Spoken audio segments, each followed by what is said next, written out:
Title: Whispering Shadows. I relished the solitude of being home alone. Rain tapped against windows as I settled on the couch, wrapped in a cozy blanket. The lamp's glow cast flickering shadows. This night of tranquility would turn into a nightmare. I started a movie when I heard a faint creak within the house. Heart racing, I muted the TV. I tried to reason with myself. Just the old house or the weather. Just my imagination, I muttered. Resuming the movie, a sense of being watched settled in my stomach. I dismissed it as fear's trick. But as time passed, the rain intensified, intensifying my paranoia. In the kitchen, a figure stood outside, dark silhouette against the storm. Trembling, I reached for my phone, ready to call the police. A crash echoed upstairs, the figure gone. Panic surged. I crept upstairs, each step heavy. The crash came from my bedroom. Books and clothes were scattered. The window was intact, but a whisper chilled the air. The whisper came again, faint and chilling. My heart raced as I spun around, searching for the source.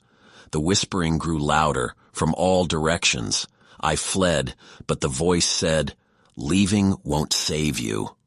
The voice surrounded me, the walls pulsating with energy. I backed away, mind racing. In desperation, I remembered the attic. I climbed up as quickly as I could, praying that the haunting wouldn't follow.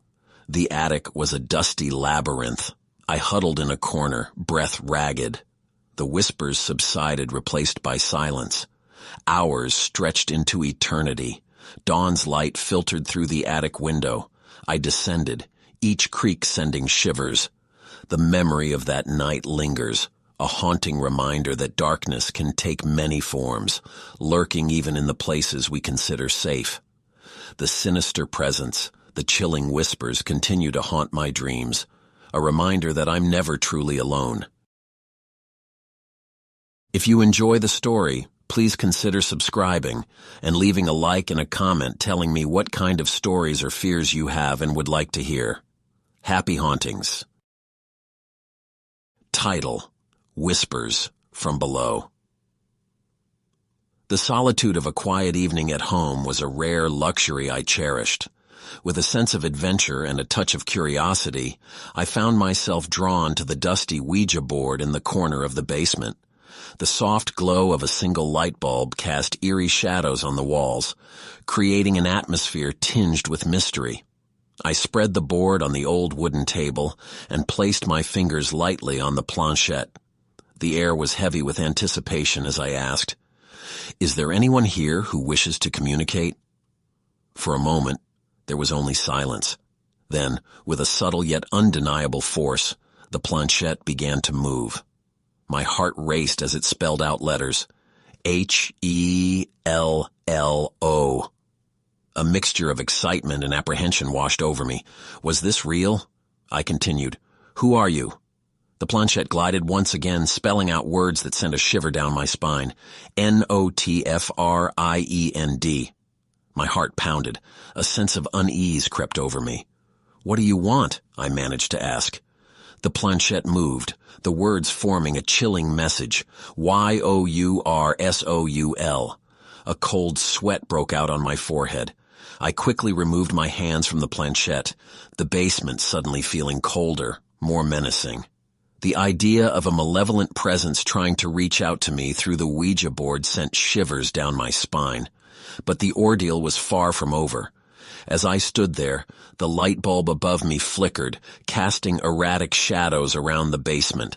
My heart raced as I noticed writing forming on the walls, dark, sinuous letters materializing as if by some invisible hand. The message was clear. G-E-T-O-U-T. Panic surged within me, and I stumbled back, barely containing a scream. It was as if the very walls were warning me, urging me to flee. I rushed up the basement stairs and closed the door behind me, my breath ragged, my mind racing.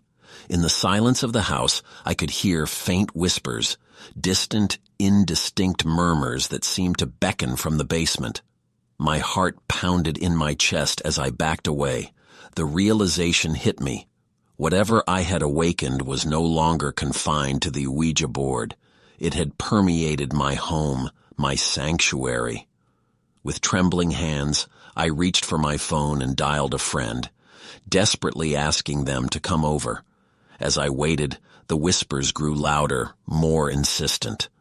The walls seemed to pulse with an unnatural energy, and the air grew thick with a suffocating presence. When my friend arrived, the whispers seemed to recede, as if the sinister force knew it wasn't alone. I recounted the events of the evening, the messages, the writing on the walls. They listened, concern etched on their face. Together, we cautiously ventured back into the basement. The Ouija board lay undisturbed on the table, but the message on the walls had disappeared. The atmosphere had shifted, the air now charged with an eerie calmness. As we left the basement, my friend advised me to dispose of the Ouija board and cleanse the space.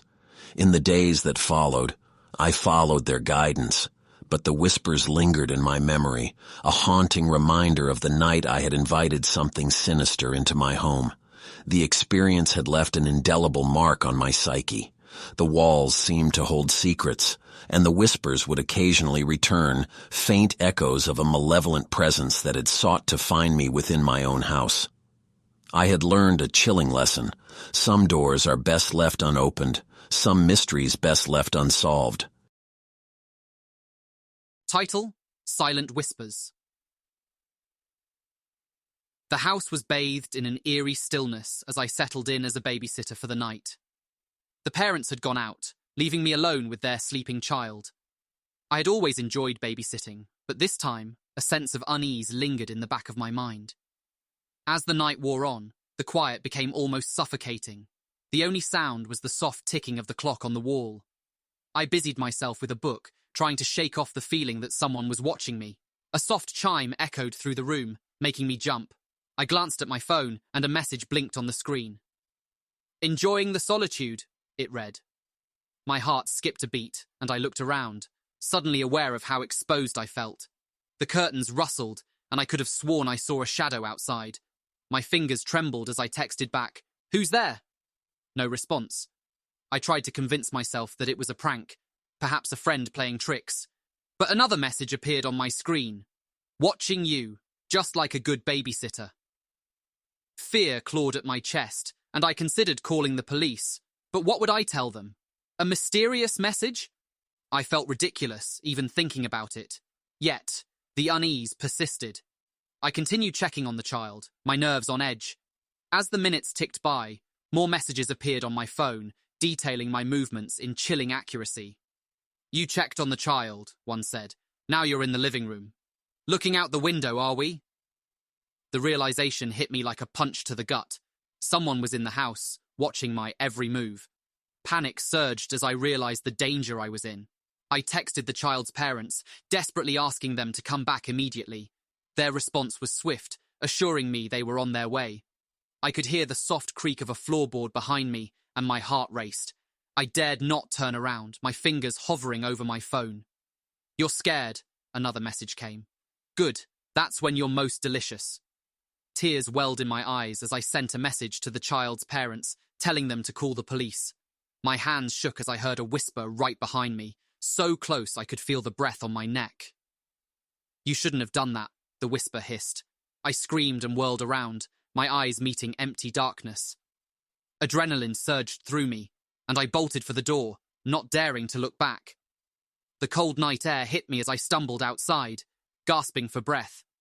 Moments later, the child's parents arrived, followed soon after by the police. They searched the house, finding no one. The messages on my phone were gone too. The parents were understandably worried, and I did my best to recount the night's events. They assured me they would install security cameras and take extra precautions. Days passed, and the incident started to feel like a terrible nightmare. But then, one evening, as I was about to sleep, a single message appeared on my phone, chilling me to the bone.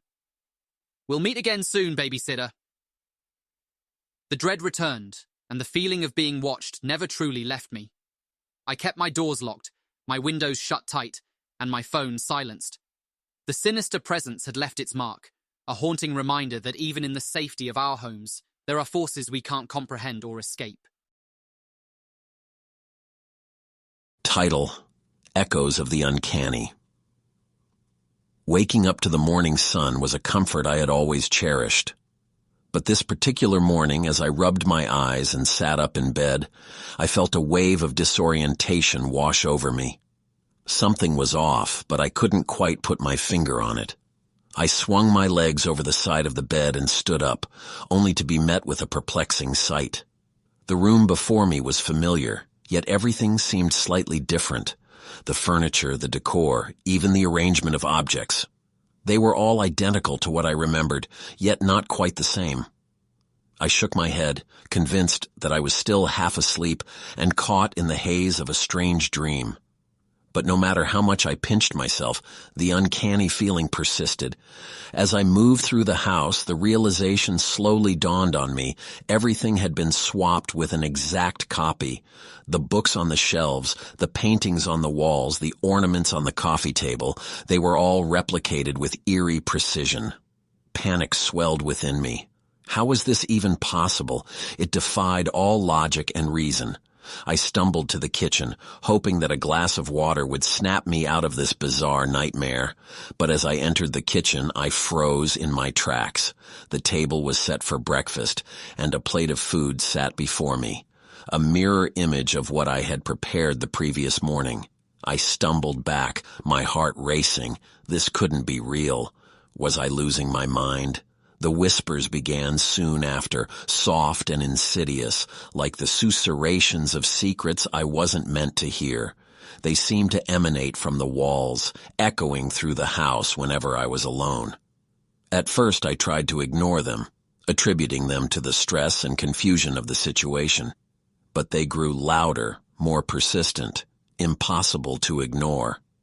I found myself spending less and less time at home, seeking refuge in the company of friends and family who provided a sense of normalcy. But every time I returned, the whispers were waiting, a constant reminder that something was very wrong. Desperation pushed me to seek answers. I scoured the internet, delving into forums and articles about unexplainable phenomena.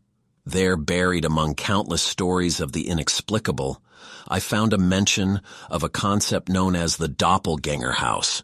It described a phenomenon where everything in a person's home is duplicated with an uncanny accuracy, often accompanied by an eerie sense of being watched and whispers that can't be traced to any source.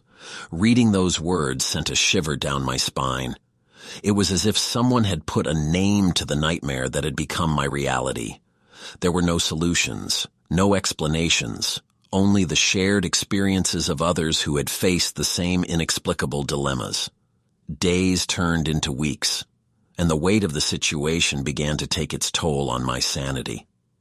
The whispers grew more taunting, more maddening.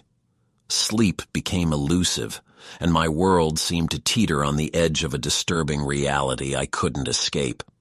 I considered moving, leaving the strange house behind and hoping that a change of environment would free me from the grip of this nightmare.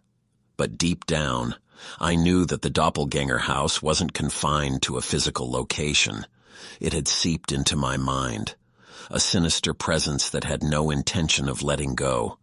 And so I remained trapped in a world of identical copies and haunting whispers, struggling to discern reality from illusion. The doppelganger house has become a prison of the mind, a reminder that sometimes the boundaries of the possible are far more unsettling than we could ever imagine.